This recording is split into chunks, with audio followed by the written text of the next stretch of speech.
la mission de vie. Je ne sais pas si le mot vous dit quelque chose, si ça vous évoque quelque chose chez vous.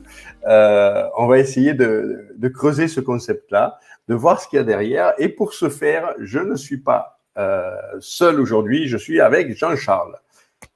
Voilà, Jean-Charles qui me rejoint. Bonjour à toutes, bonjour à tous. Moi aussi, je suis très très content d'être là. Philippe, j'ai pris mon café. J'ai pris mon café aussi, mais on m'a dit que toi, tu avais un café qui était meilleur. Tu pourrais m'en passer un petit peu, s'il te plaît? Je peux là. Ok, donc Voilà. merci. Voilà.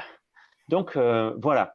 La mission de vie, je sais pas pourquoi j'ai proposé ce sujet. Peut-être qu'en fait, quand j'étais en maître Pratt PNL comme stagiaire avec Philippe Vernois comme formateur, peut-être que quand on a commencé cette section du cours, c'est parce que je me suis dit, allez, ça y est, ils ont fumé la moquette et ils sont en train de nous vendre un concept aussi fumeux que ce qu'il y a dans leur tête.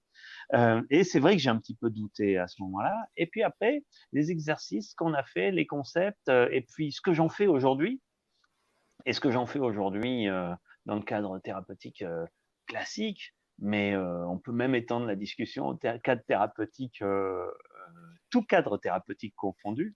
Je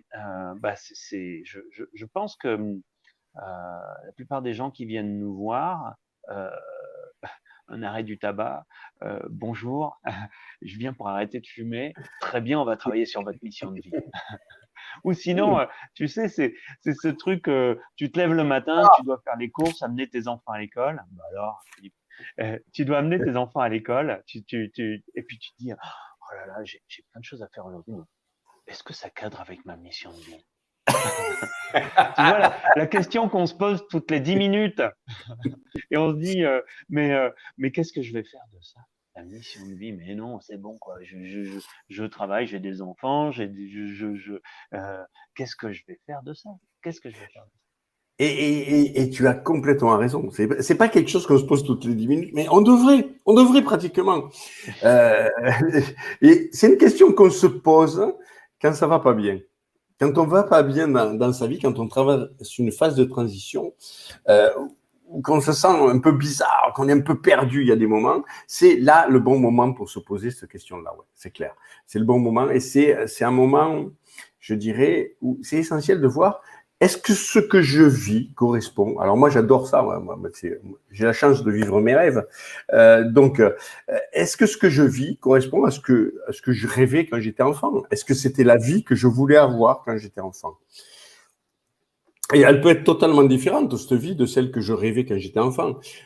Pour autant, je peux m'y sentir très bien. Je peux avoir développé une vie qui est meilleure à mes yeux que celle que je rêvais.